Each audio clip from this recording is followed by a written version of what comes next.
tan importante la cuestión del espacio verde en las ciudades? Bueno, la verdad es que los espacios verdes en las ciudades brindan un montón de servicios ecosistémicos.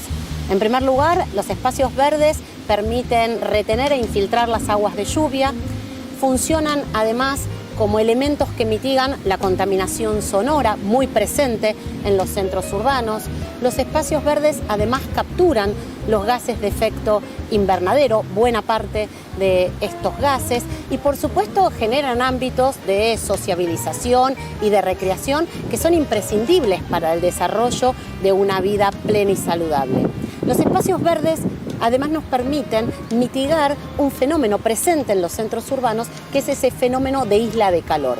Por eso es que brindan un conjunto de servicios ecosistémicos que son imprescindibles para el desarrollo de una vida saludable en los centros urbanos. ¿Qué significa lo de la isla de calor? ¿Qué significa el fenómeno? El fenómeno de isla de calor es el fenómeno de calentamiento que experimentan los centros urbanos de manera local. Esto quiere decir que hace más, o se registra mayor temperatura en los centros urbanos que en los espacios rurales o rurales. Exactamente. Ese fenómeno de calentamiento que experimentan los centros urbanos se mitiga fundamentalmente con los espacios verdes, el arbolado y los espacios verdes. Por eso es que las recomendaciones internacionales establecen estándares para las superficies verdes y el arbolado público. ¿Cuáles son esos estándares, por ejemplo, que debería cumplir una ciudad para que una persona viva bien y pueda disfrutar de los espacios verdes? En relación a los espacios verdes, el estándar se define en función de la superficie verde por habitante. El estándar internacional establece como saludable contar entre 12 y 15 metros cuadrados de superficie verde por habitante. En el caso de la ciudad de Buenos Aires, si descontamos canteros, maceteras y cementerios, vamos a tener aproximadamente 4,5 metros cuadrados de superficie verde por habitante. Casi es decir, un tercio de lo que se recomienda. Un enorme déficit.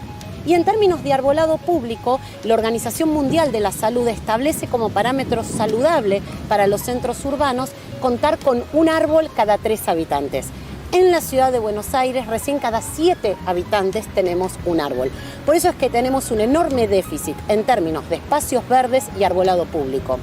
Lo que es llamativo en la ciudad de Buenos Aires es que, siendo Buenos Aires una de las capitales del mundo con menos superficie verde por habitante, en estos últimos 10 años haya privatizado 150 hectáreas de superficies verdes públicas, es decir, el equivalente a 75 plazas de Mayo. O sea, cada vez tenemos menos espacios verdes para los ciudadanos y ciudadanas. Exacto, tenemos un enorme déficit que además se viene profundizando a partir de la destrucción, de la fragmentación de las grandes superficies verdes y del deterioro. No podemos reemplazar las grandes superficies verdes por superficies equivalentes de macetas, de canteros o, por ejemplo, de terrazas verdes. Las grandes superficies verdes son clave a la hora de poder mitigar el efecto de calentamiento, mitigar las inundaciones, que es otra de las amenazas de origen natural que la ciudad enfrenta.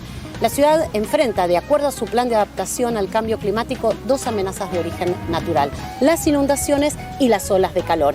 Y para ambas amenazas es fundamental los espacios verdes y el arbolado público. Si analizamos lo que sucede con la temperatura máxima en la ciudad de Buenos Aires, en los últimos 30 años, la temperatura máxima anual se ha incrementado casi 1 grado. Es decir, de manera alarmante, la ciudad se viene sobrecalentando.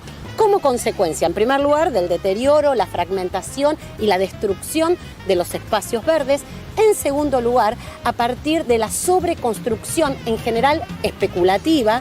Recordemos que la construcción es una de las actividades más contaminantes desde el punto de vista de la emisión de gases de efecto invernadero, y también como consecuencia de la cementación y ocupación de la costanera.